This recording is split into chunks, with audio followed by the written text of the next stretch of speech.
नमस्कार विद्यार्थी मित्रांनो. या छोट्याशा सेशनमध्ये आपण की काही जे काही आज आय टी प्रिन्सिपल किंवा डेप्युटी डायरेक्टर गट अ ची जे 18 फेब्रुवारीला जे एक्झाम झाली त्याची फायनल की आयोगाच्या वेबसाईटवर आलेली आहे.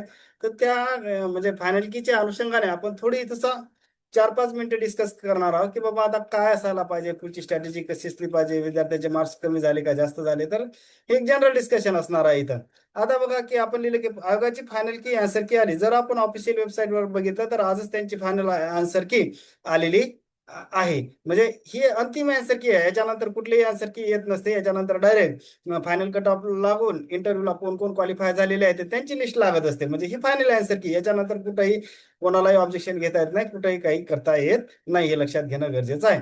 आता आज जर आपण ऑब्झर्व केलं तर त्याच्यामध्ये दोन प्रश्नाची उत्तर बदललेली आहे.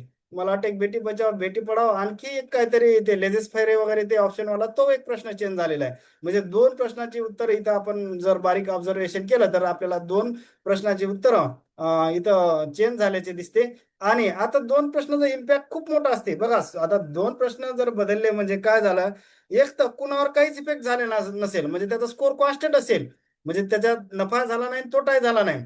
परंतु एखाद्या विद्यार्थ्याचे ते पहिले बरोबर आहेत आणि आता चूक झाली, आता पहिले बरोबर आता चूक झाले, म्हणजे त्या विद्यार्थ्याला ऑब्विसली 2 2 4 आणि त्याच्यावर 1 मार्काचा फाईन, म्हणजे असा 5 मार्काचा फटका बसला.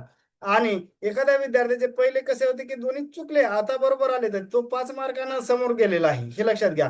कोणाचा एक प्रश्न जर झालेला बरोबर, चूक इकडे तिकडे जर झाले असेल त्याचा 2.5 मार्क इकडे तिकडे होणार.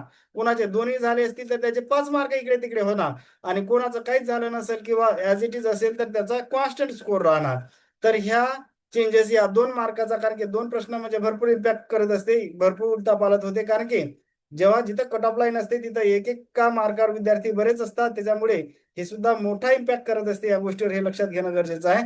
आता बघा, आता काही विद्यार्थ्याचा स्कोर कमी आला असेल, काहीचा खूप जास्त आला असेल. जास्त आला त्यांनी ऑब्व्हियसली इंटरव्ह्यूची तयारी कुठलीही शंका मनात न ठेवता लगेच सुरू करायला हरकत नाही. कारण की त्यांचा इंटरव्ह्यू आता रिझल्ट जो आहे तर असा 10-15 दिवसात कधीही लागू शकतो. हे मला माहित नाही, तुम्हाला माहित नाही, फक्त एक पॉसिबिलिटी आहे.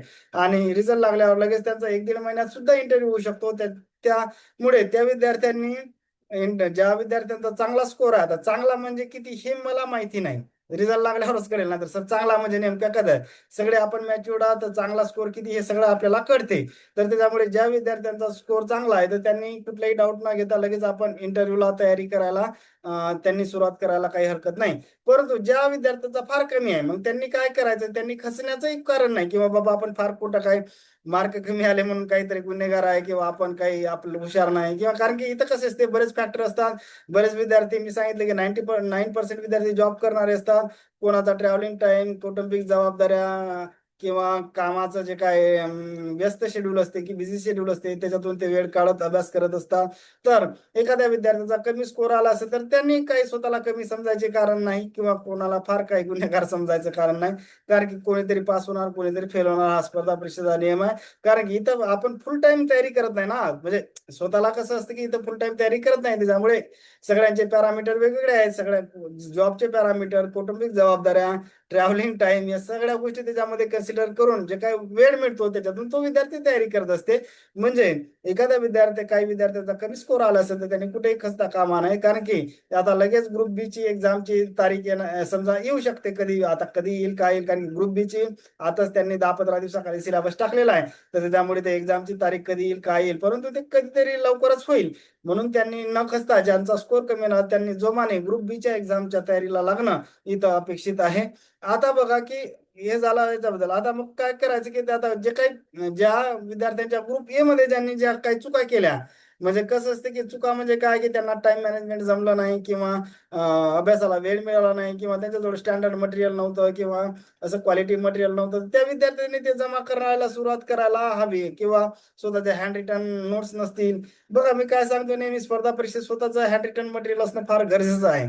म्हणजे जरी आपण इकडे तिकडे मटेरियल बघतो ना, की जोपर्यंत आपण स्वतः लिहित नाही, स्वतः स्वतः ते काढून बघणार नाही, तोपर्यंत आपला कॉन्फिडन्स कॅरी होणार नाही एक्झाम हॉलमध्ये. त्याच्यामुळे जे काय आता वेळ आहे, ज्या विद्यार्थ्यांचा कमी स्कोर आलाय त्यांनी कुठेही स्वतःला न खचता, कुठेही स्वतःला कमी न समजता लगेच जे गट ब ची एक्झाम येणार आहे, तर त्या गट ब च्या एक्झाम मध्ये पूर्व तयारीनिशी, ताकदीनिशी, स्ट्रॅटेजीनिशी, म्हणजे स्वतःच्या नोट्स जे काही मटेरियल असतील, जुन्या क्वेश्चन पेपर असतील, रेफरन्स पेपर असतील तर ते, किंवा प्रॅक्टिस पेपर असतील, तर या सगळ्या गोष्टी त्यांनी करून मगच एक्झाम हॉलमध्ये उतरणं इथं गरजेचं आहे. अदरवाईज त्या चुका जर झाल्या तर मग संधी आपल्याला चुका दुरुस्त, कारण की या संधीकडे एक चूक दुरुस्त करायची संधी म्हणून बघा. म्हणजे बाबा आपल्या काय जे ग्रुप ए मध्ये चुका झाल्या तर त्याचा आपल्याला आता काहीतरी सुधारणा करण्याची एक संधी आहे.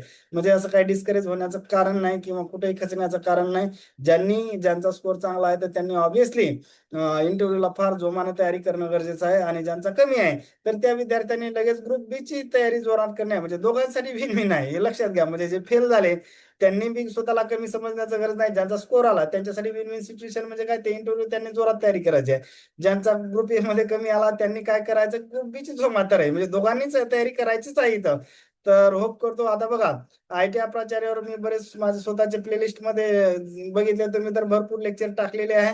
ज्या विद्यार्थ्यांना, आता मी काय माझ्या चॅनलची पब्लिसिटी करत नाही, ज्यांना वाटते त्यांनी ते बघावे. प्लेलिस्ट मध्ये भरपूर मी आयटी प्राचार्याचे लेक्चर टाकलेले आहेत, तर त्या विद्यार्थ्यांनी त्याचा लाभ घ्यावा होप करतो. आणि जे काही ज्या विद्यार्थ्यांचा चांगला स्कोर आला आला आहे त्यांना इंटरव्ह्यू साठी बेस्ट ऑफ लक, आणि ज्यांचा फार कमी आहे त्यांना ग्रुप बी च्या अभ्यासासाठी बेस्ट ऑफ लक. थँक्यू.